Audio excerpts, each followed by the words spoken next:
രണ്ട് ലെജൻഡറി ആക്ടേഴ്സിന്റെ കൂടെ അഭിനയിച്ചില്ലേ, ഒന്ന് ബേസിൽ ജോസഫും മറ്റേത് ഫഹദ് ഫാസിലും. വീണക്ക് എന്റെ കിഡ്നി അല്ലോ. You need my kidney? What do you mean? രണ്ടാമതാണ് ഒന്നിക്കുന്നത്, ഞങ്ങൾ രണ്ടാമതാണ് ഒന്നിക്കുന്നത് ജാനേമന് ശേഷം. ആണല്ലേ? ജാനേമനിലുള്ള അതാണ് അവർ രണ്ട് ഭയങ്കര ആൾക്കാരുടെ കൂടെ ഒന്നിച്ചില്ലേ. രണ്ടുപേരിൽ നിന്നും പഠിച്ച ഒരു കാര്യം എന്താണ്? ഇനി വീണ്ടും ഒന്നിക്കരുത്, ഇനി ഒരിക്കലും. ഇനിയും ഒന്നിക്കാൻ വേണ്ടി ഞാൻ ആഗ്രഹിക്കുന്നു വെറും വർക്ക് ചെയ്തപ്പോ. ആണല്ലേ?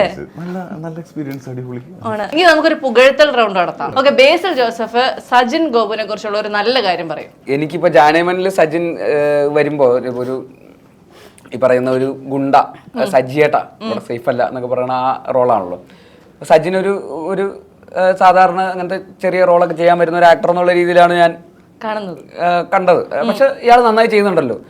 സ്ക്രീനിൽ മറ്റേ ശരത് സഭേനെ പിടിച്ചിട്ട് എന്താണ് നിന്റെ പ്രശ്നം എന്താ എന്നൊക്കെ ചോദിക്കണതിനൊക്കെ നല്ല ഹ്യൂമർ ഫീൽ ചെയ്യുന്നുണ്ട്. അപ്പോൾ അത് സാധാരണ പോലെ അല്ല ഇയാൾ ചെയ്യുന്നത്. അത് കഴിഞ്ഞിട്ട് പിന്നെ ചുരുളി വരുന്നു, പിന്നെ ഇത് നമ്മുടെ രോമാഞ്ചം വരുന്നു. രോമാഞ്ചത്തിലും ആളുടേതായിട്ടുള്ള ഒരു സ്ക്രീൻ സ്പേസ് ഉണ്ടാക്കി എടുക്കുന്നുണ്ട്. കിട്ടിയ അവസരങ്ങൾ നന്നായിട്ട് യൂസ് ചെയ്യുന്നുണ്ട് എന്നുള്ളതാണ്. അപ്പോൾ അതൊരു നല്ല ആക്ടറിന്റെ ട്രേറ്റ് ആണല്ലോ.